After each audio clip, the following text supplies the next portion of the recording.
Praise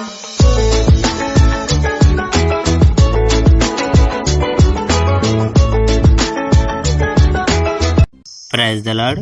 ప్రభు అయిన యేసుక్రీస్తు వారు ఈరోజు మనకు అందిస్తున్నటువంటి వాగ్దానం మలాకి 3వ అధ్యాయం 4వ వచనం. పూర్వపు సంవత్సరములలో ఉండినట్లు నైవేద్యములు యెహోవాకు ఇంపుగా ఉండును.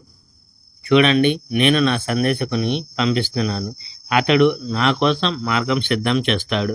అకస్మాత్తుగా మీరు ఎదురు చూసే యజమాని తన ఆలయంలోనికి వచ్చేస్తాడు. అవును, మీరు కోరుకున్న కొత్త ఒడంబడిక దూత నిజంగానే వస్తున్నాడు. సర్వశక్తిమంతుడైన యెహోవా ఈ విషయాలు చెప్పాడు. ఆ సమయాన్ని ఏ వ్యక్తి ఆపలేడు. ఆయన వచ్చినప్పుడు ఆయనకు వ్యతిరేకంగా ఎవరూ నిలబడలేరు. ఆయన మండుతున్న అగ్నిలా ఉంటాడు. ప్రజలు వస్తువులను శుభ్రం చేయుటకు ఉపయోగించే శక్తివంతమైన సబ్బులా ఆయన ఉంటాడు. ఆయన లేవి ప్రజలను శుభ్రపరుస్తాడు. అగ్ని చేత వెండి శుద్ధి చేయబడినట్లు ఆయన వారిని శుద్ధి చేస్తాడు. స్వచ్ఛమైన బంగారంలా వెండిలా ఆయన వారిని చేస్తాడు. అప్పుడు వారు యెహోవాకు కానుకలు తీసుకొని వస్తారు. వాటిని సరైన పద్ధతిలో వారు చేస్తారు. అప్పుడు యూదా నుండి యెరూషలేము నుండి కానుకలు యెహోవా స్వీకరిస్తాడు. అది గతంలో ఉన్నట్లుగా ఉంటుంది. అది చాలా కాలం కిందట ఉన్నట్లుగా ఉంటుంది. అప్పుడు నేను మీ దగ్గరకు వస్తాను మరియు సరైనది నేను చేస్తాను.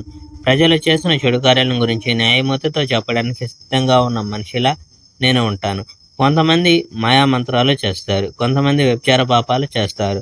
కొంతమంది బూటకపు వాగ్దానాలు చేస్తారు. కొంతమంది తమ పనివారిని మోసం చేస్తారు. వారు వాగ్దానం చేసిన డబ్బును వారు చెల్లించరు.